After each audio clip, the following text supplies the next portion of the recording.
qu'on va faire là, bon, ça va se rapprocher de ce que moi, on appelle un peu de l'hypnose impromptue. J'adore donner des expériences aux gens pour qu'ils prennent conscience du pouvoir de l'inconscient. Puis j'avais un professeur qui disait, il y a deux façons de regarder l'hypnose de spectacle.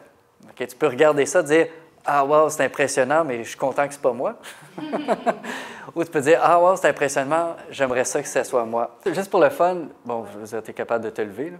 Oui, bon. Parfait. Maintenant, fais juste me regarder, puis essaye de te lever maintenant.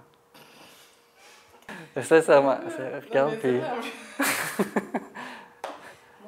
Puis mets vraiment toute ton attention, tout ton effort, puis plus que tu essaies, plus que c'est dur. Plus... Puis c'est super important, Réa, je veux que tu sois vraiment sincère. Ah, mais... Tu fais pas semblant en ce moment-là. Non! OK? Maintenant, tu es capable de te lever. Bon. Qu'est-ce que tu m'as dit? Avec le pouvoir de l'intention uniquement? Voilà. Oui, parce qu'on n'avait pas fait grand-chose. Ouais, OK. Mais elle a déjà fait de l'hypnose auparavant. Je n'ai pas donné la suggestion. La prochaine fois, je n'ai même pas planifié qu'on fasse quelque chose aujourd'hui. Je n'ai pas dû donner la suggestion, mais l'intention. Quand j'ai dit, au début, tu peux, c'est correct. Mais après ça, moi, c'était très clair dans mon esprit qu'elle allait reconnecter avec cet état-là. Et quand je l'ai transmis, bien, son inconscient l'a compris, puis tu as peut-être senti intérieurement. J'ai senti avant, même. Tu as senti avant? OK. Fais juste fermer les yeux, Réa. Juste te laisser aller dans un état un petit peu plus profond. Ton inconscient va seulement accepter des suggestions qui sont OK pour toi. Ainsi que tu étais pour entendre des suggestions qui ne seraient pas OK, qui ne seraient pas acceptables pour toi ou ton esprit conscient, ça ne fonctionnera pas, dans le sens que l'expérience va toujours demeurer très confortable pour le client. Je vais emprunter ta main gauche juste ici, tu vas juste la sentir flotter. Ici, comme ça flotte sur un petit coussin d'air. On va mélanger un autre phénomène. Mais ça va te sembler de plus en plus drôle, cette main-là, qui monte vers ton front. C'est comme si ça va commencer par te faire sourire. Ça va se transformer en peut-être un fou rire, qui va se transformer en un rire. Comme si ton inconscient va trouver quelque chose de très drôle sans savoir pourquoi. Plus profondément dans cet état-là de bien-être, confortable, cette main-là va être complètement collée. Tu peux juste la sentir monter, monter, elle se rapproche, juste à tout, très profondément, collée sur le front.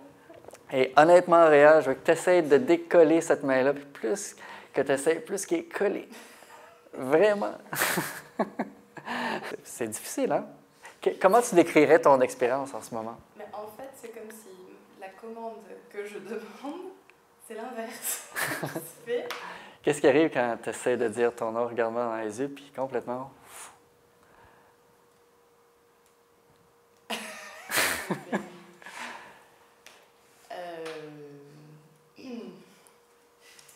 C'est vraiment, vraiment sincèrement... Vraiment. Ce serait-tu un long nom, un court nom? Je pense que c'est un court nom. Puis juste dans cet état-là, on va juste prendre quelques suggestions. Comme je dis, donner des suggestions positives. Et là, je vais toucher ton front, il y a une partie de toi qui va juste aller un petit peu plus profondément dans cette partie de toi qui est capable d'apprendre plein de choses. D'apprendre plein de choses. On sait quand on est jeune, on est une sorte d'éponge, hein, comme si on apprend plein de choses qu'on ne sait même pas comment que ça fonctionne exactement, mais c'est pour ça qu'on peut apprendre 3 langues en même temps. C'est comme si dans notre inconscient, ça se place dans plein de cases, puis que c'est réaccessible. Puis tout ce que tu as appris, autant dans le manuel, dans la formation, ce que je vais dire, c'est comme si tout se place dans plein de petites cases à l'intérieur de toi, ce qui va faire en sorte que quand tu vas pratiquer, bien, tu vas pouvoir réaccéder à ces informations-là de façon naturelle, confortable, puis peut-être même d'une façon que ça va te surprendre de quelle façon c'est naturel pour toi de faire ce type de travail-là. Parce que plus que vous êtes confiant, et c'est pour ça que moi, quand je donne une suggestion, mais je n'ai aucun doute que ça va fonctionner, je ne donne pas la suggestion, puis je remarque, je dis, ça va-tu marcher ou pas? Je donne la suggestion et je sais. Et en physique quantique, si on va chercher un petit peu ces principes-là, c'est comme s'il y a un champ de potentialité, hein, qui est là.